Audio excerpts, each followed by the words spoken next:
Hello बच्चों, मैं बसंत कुमार गुप्ता। आज हम आप लोगों को प्रत्यास्था चैप्टर का जो मैंने आपको पढ़ा है उसका न्यूमेरिकल बताएंगे। मैंने न्यूमेरिकल कुछ आसान न्यूमेरिकल आपको भेज दिया था और उम्मीद है कि आपने लगाया भी होगा। आज कुछ इंपॉर्टेंट न्यूमेरिकल्स बताएंगे और उसकी फ़ोटो कापी, 2 न्यूमेरिकल बताएंगे, उसकी फ़ोटो कापी दे देंगे। कुछ बच्चे कमेंट कर रहे हैं कि हमको सवाल कुछ नहीं प्रॉब्लम सॉल्व हो पा रहा, वो 1-2 बच्चे हैं, पर सभी ऐसा नहीं कर रहे हैं। तो अब से आप लोग जब क्वेश्चन सॉल्व कर लीजिएगा तो मेरे व्हाट्सएप नंबर पर उसको डाल दीजिएगा। ये ध्यान रखिएगा, मेरे व्हाट्सएप नंबर पर नाम सहित आप उसको डाल दीजिएगा। ये आपकी नैतिक जिम्मेदारी है, क्योंकि हमने देखा कुछ बच्चे देख के छोड़ दे रहे हैं, न्यूमेरिकल सॉल्व नहीं कर रहे हैं, लापरवाही कर रहे हैं। ऐसा ना हो। हम लोग की मेहनत, एक वीडियो बनाने में 2 से 3 घंटे लग जाते हैं, उसको कंप्रेस करना, उसको बनाना बहुत समय लगता है, हम लोग का बड़ा मेहनत लग जाता है। 40 मिनट का क्लास स्कूल में था, वो ठीक था, पर इस तरह करने में बड़ा मेहनत लग जा रहा है। पूरा दिन लग जा रहा है कि 2-3 वीडियो बनाने में पूरा समय बीत जा रहा है। तो अब आज से जब भी बच्चे क्वेश्चन करेंगे तो अपना नाम सहित हमारे व्हाट्सएप नंबर पर डाल देंगे, हम उसको देखेंगे। ये सभी लोग ध्यान देंगे, ये अनिवार्य रूप से सभी लोग का होना चाहिए। अब इसी चर्चा को आगे बढ़ाते हैं। आज कुछ सवाल हम आपको बताएंगे, इन सवालों को लेकर चर्चा करते हैं। जैसे एक सवाल दिया है, स्टील के लिए भंजक प्रतिबल, बड़ा इंपॉर्टेंट सवाल है। स्टील के लिए भंजक प्रतिबल, स्टील के लिए भंजक प्रतिबल दिया गया है 8 × 10⁶ न्यूटन प्रति मीटर स्क्वायर, और उसका घनत्व रो दिया है 8 × 10⁻³ किलोग्राम प्रति मीटर क्यूब। तो स्टील के तार की वह लंबाई बताना है, वह अधिकतम लंबाई ज्ञात करो जो अपने भार के अंतर्गत बिना टूटे लटकाए जा सके। यानी स्टील के तार की वह लंबाई बताइए कि वह अपने भार बिना टूटे, अपने भार के अंतर्गत बिना टूटे ऊर्ध्वाधर क्या किया जाता है, लटकाया जाता है। तो मान लेंगे तार की लंबाई जो है, करने का तरीका क्या होगा, माना तार की लंबाई स्मॉल l, तार की लंबाई क्या मान लें, स्मॉल l, तथा परिच्छेद क्षेत्रफल मान लें, तथा परिच्छेद क्षेत्रफल क्या मान लें, कैपिटल A मान लें। तो हम तार का द्रव्यमान निकाल लेते हैं। तार का द्रव्यमान बड़ा होता है आयतन गुणे घनत्व। आयतन आपका V, घनत्व रो। अब आयतन को देखो क्या लिख सकते हैं, आयतन होता है क्षेत्रफल गुणे लंबाई। ये आयतन हो गया इंटू घनत्व,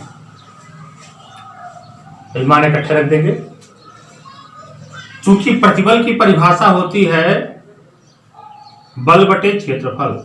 अब यहां चूंकि भार लटकाना है, ये द्रव्यमान यम है, ये ध्यान रखिएगा, द्रव्यमान यम। तो प्रतिबल की परिभाषा होती है बल बटे, यहां बल नहीं लगा रहा, भार से तोड़न, भार की बात हो रही है, तो भार बटे क्षेत्रफल, भार हो जाएगा mg बटे। अब यम का मान रख दीजिएगा, प्रतिबल आपका मान दिया है, जब इकट्ठे रख देते हैं, प्रतिबल बराबर हो जाएगा, यम का मान रखेगा। यम का मान क्या है, a × l × row into g बटे a से a कट जाएगा। तो यल का मान निकालेंगे तो यल बराबर हो जाएगा प्रतिबल बटे रो इंटू जी। है समझ सबको? यह यल बराबर प्रतिबल का मान कितना है, 8 × 10⁻³ कितना 6, और ये है 8 × 10⁻³ कितना 3, और जी का मान आपका 10। अब देखेंगे कि ये आपका 8 से 8 कट जाएगा, और ये कितना हो जाएगा 10⁴, यानी 4 जीरो है, और ऊपर 6 जीरो है, तो 4 जीरो कट जाएगा, तो एल बराबर कितना आ जाएगा, एल बराबर आ जाएगा 100 मीटर। यानी उस तार की लंबाई कितनी हो जाएगी, 100 मीटर। सबको समझ में आ गया? इसी तरह से आपको सवाल लगाने हैं। एक इसी तरह से मैं एक सवाल और आपको बताता हूं।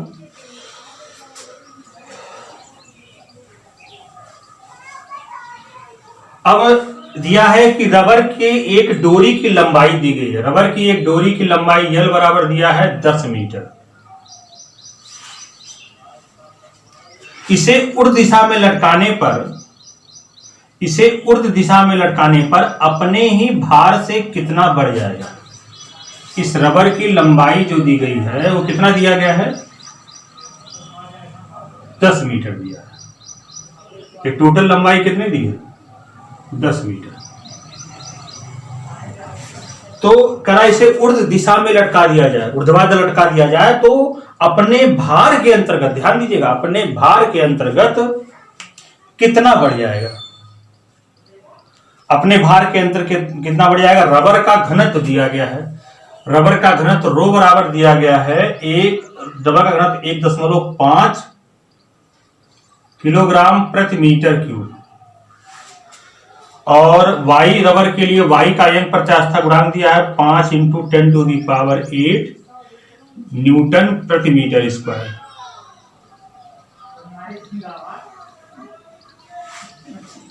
तो पहले हम रबर का भार निकाल लेते हैं।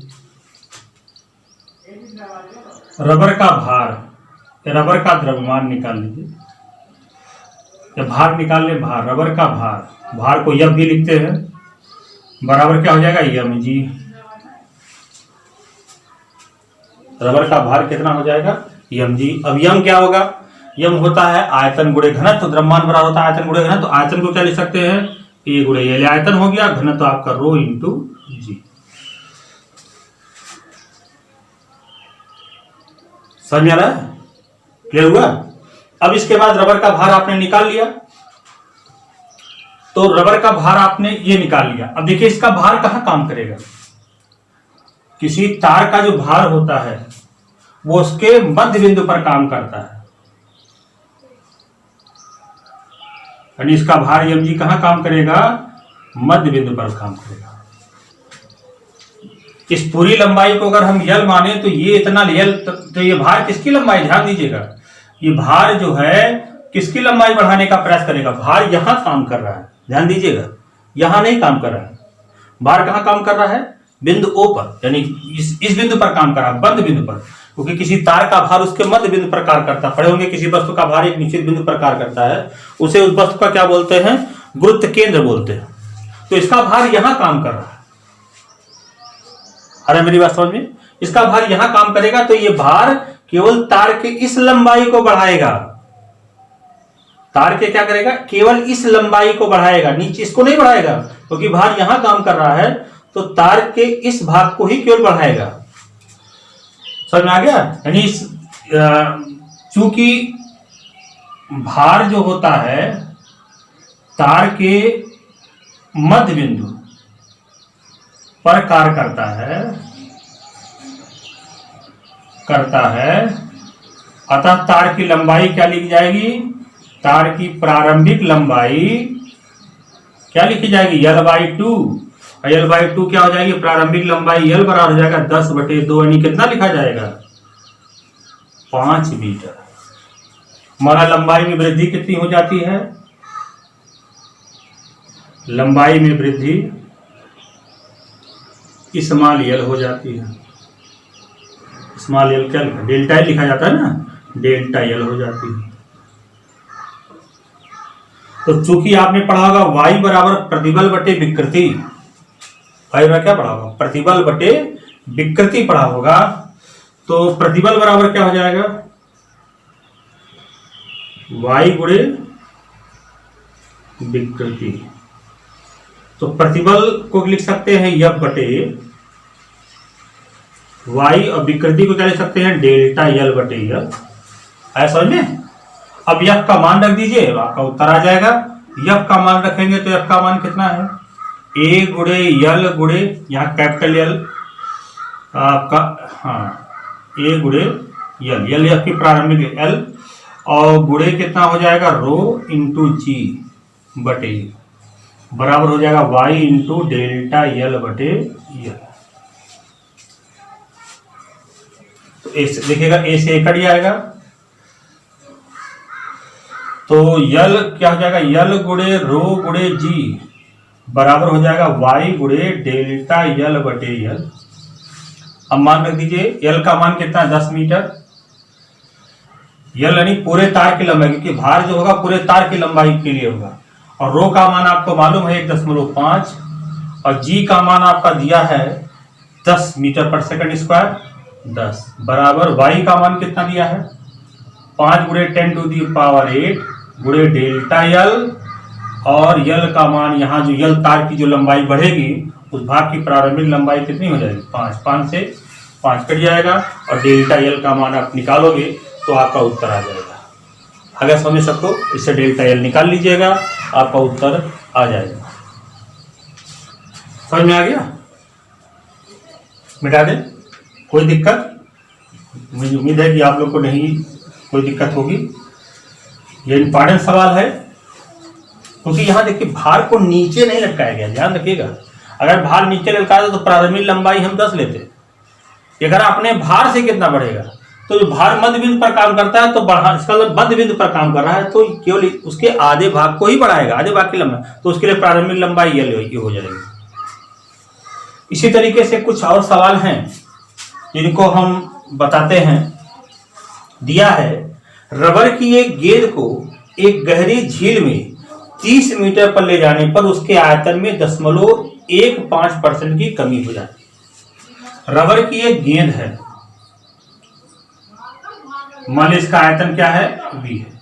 अब इसको यहां से कहां ले जाया जाता है, झील की तली तक ले जाया जाता है, तो उसके आयतन में कमी कितनी हो जाती है, आयतन में कमी कितनी हो जाती है 0.15% की कमी हो जाती है। 0.15% की क्या हो जाती है, कमी हो जाती है। रबर का आयतनात्मक प्रत्यास्था गुणांक की गणना करिए। जी दिया है, जल का घनत्व दिया गया है। सवाल आपको मिलेगा, अब इसमें 2-3 हम बता देते हैं, बाकी इसकी फोटो कॉपी करके हम आपको भेज देंगे। इसकी फोटो कॉपी करके आपको भेज देंगे और एक्स्ट्रा सवाल इसके साथ और भी कल भेजेंगे। आप तो ये तो भेज ही रहे हैं, इसके साथ एक और भी कुछ सवाल भेजेंगे।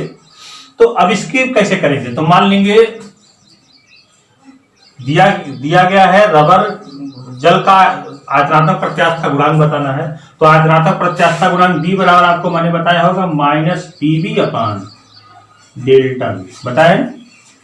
पर सवाल लगाते समय माइनस नहीं रखेंगे, यही लगाएंगे फार्मूला। तो पहले प्रारंभिक आयतन मान लीजिए, माना गेंद का प्रारंभिक आयतन क्या है, प्रारंभिक आयतन कितना है v। तो आयतन में कमी कितनी हो जा रही है, आयतन में कमी डेल्टा v लिखते हैं। डेल्टा v कितना हो जा रहा है 0.15%, यानी इसी का 0.15%, यानी v का 0.15% मतलब 100। इसको देखिए 0 हटाए नीचे 0 बढ़ा दीजिए तो 15v और नीचे क्या 0 बढ़ जाएगा, 4 0 2 0 बढ़ जाएगा, तो हो जाएगा 15v गुणे 10 पर कितना पावर -4। ये मीटर क्यूब मान लीजिएगा, तो यहां भी क्या आ जाएगा मीटर क्यूब।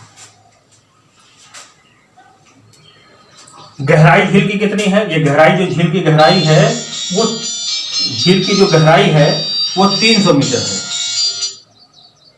झील की जो गहराई है वो कितना मीटर है 300 मीटर है। अब आप पढ़े होंगे आगे फर्स्ट ईयर में पढ़ाया जाएगा द्रवदाब, वहां ही बताया जाएगा कि दाब जो होता है यहाँ, इसका मतलब जैसे जैसे हम झील के नीचे जाते हैं दाब बढ़ता है। ये कहीं आपने 8 में पढ़ा हो गया, आगे भी एक चैप्टर है तरल दाब, वहां बताया भी जाएगा। तो किसी झील और किसी गहरी झील की गहराई h हो, किसी झील की गहराई कितनी हो h हो, तो उसकी तली पर दाब जो होता है P बराबर होता है h रो जी। क्या होता है P बराबर h रो जी, जहां h क्या है गहराई और रो जो है आपका, रो जो है आपका क्या है घनत्व है, और जी आपका गुरुत्वीय त्वरण हो जाएगा। रो जो आपका क्या हो जाएगा गुरुत्वीय त्वरण हो जाएगा। तो पहले ये आयतन में कमी निकल गया, और झील तली पर दाब क्या हो जाएगा, तली पर द्रव दाब या जल दाब कितना हो जाएगा, जल दाब P बराबर कितना हो जाएगा h रो जी। अब मान रखिए, अतः इसलिए क्या बताना है, आपका रबर का आयतन प्रत्यास्था गुणांक बताना है। तो रबर के लिए क्या हो जाएगा, रबर का आयतन प्रत्यास्था गुणांक, आयतन प्रत्यास्था गुणांक B बराबर क्या हो जाएगा, PV अपान डेल्टा V। मान रख दीजिएगा, तो P का मान रख देंगे H रो जी, V नहीं मालूम है, डेल्टा V का मान ये रख दीजिएगा, V कट जाएगा, B का मान निकल जाएगा, न्यूटन प्रति मीटर स्क्वायर की सहायता से लग जाएगा। आया समझ में सबको? आपको इस तरीके से एक सवाल मैं आपको और बताता हूं, इसके बाद आप लगाने का प्रयास करिएगा।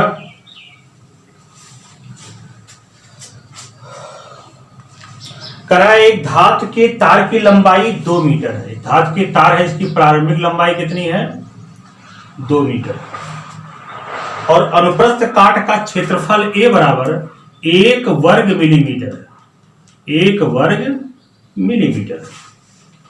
इसकी लंबाई में 0.1 मिलीमीटर की वृद्धि करने के लिए कितना कार्य करना होगा। y का मान दिया गया है 2.0 गुणे 10⁻11 न्यूटन प्रति मीटर स्क्वायर। कितना कार्य करना पड़ेगा, तो कैसे लगाएंगे? तो अब कार्य निकालने का 2 फार्मूला है, 3 फार्मूला बताए थे। किया गया कार्य या प्रत्यास्थ स्थिर ऊर्जा W बराबर क्या बताएंगे, एक बताएंगे 1/2 F डेल्टा L, जहां डेल्टा L क्या है, लंबाई में वृद्धि, तो बल आपको नहीं मालूम। दूसरा एक फार्मूला आपको बताए होंगे 1/2 गुणे प्रतिबल गुणे विकृति गुणे तार का क्या, आयतन। और तीसरा एक फार्मूला बताए होंगे 1/2 गुणे y गुणे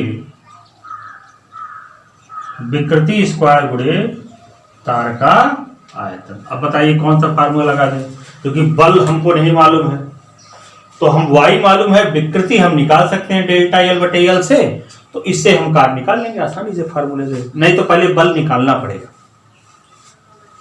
ऐसा भी नहीं, ये फार्मूला लगेगा। मात्रक को पहले आप सही कर लीजिए, मात्रक को पहले सही करिएगा। मिलीमीटर है तो इसको मीटर बनाइएगा 10⁻³ और दशमलव इसको दे देंगे तो 4 हो जाएगा, यानी ये आपका उत्तर हो जाएगा दशमलव, ये हो जाएगा 3 मीटर, और इसको आप दशमलव दे देंगे 1 गुणे 10 पर कितना पावर हो जाएगा, -4 मीटर स्क्वायर मीटर। और उसको देखो वर्ग मिलीमीटर है, तो मिलीमीटर को मीटर बनाने के लिए 10⁻³ से गुणा करना पड़ता है, और वर्ग है तो एक घात और उसी से गुणा करना, 2 बार गुणा करना पड़ेगा, तो 1 गुणे 10⁻³ कितना हो जाएगा, -6 मीटर। तो अतः कार्य बराबर, और विकृति निकाल लीजिए, पहले विकृति निकाल लीजिए। विकृति क्या हो जाएगी, विकृति बराबर क्या हो जाएगा, क्या होता है, डेल्टा L/L। डेल्टा L कितना है, 1 गुणे 10⁻³ कितना, -4, और L कितना है 2 मीटर, भाग देंगे 0.5 गुणे 10 पर कितना पावर, -4, तो कितना हो जाएगा 5 गुणे 10 पर कितना पावर, -5। विकृति का कोई मात्रक तो होता नहीं, विकृति निकालिए। तार का आयतन भी निकाल लीजिए, तार का आयतन केवल मान रखना पड़ेगा। आयतन क्या होता है, क्षेत्रफल गुणे प्रारंभिक लंबाई, तो क्षेत्रफल कितना है 1 गुणे 10⁻³ कितना, -6, और L का मान 2 है, तो कितना हो जाएगा 2 गुणे 10⁻³ कितना हो जाएगा, -6 मीटर क्यूब। इसलिए कार्य क्या बराबर क्या हो जाएगा, कार्य बराबर क्या हो जाएगा, 1/2 गुणे y गुणे विकृति स्क्वायर गुणे तार का आयतन। इसकी पर आप रख दीजिएगा, इतना जूल आ जाएगा।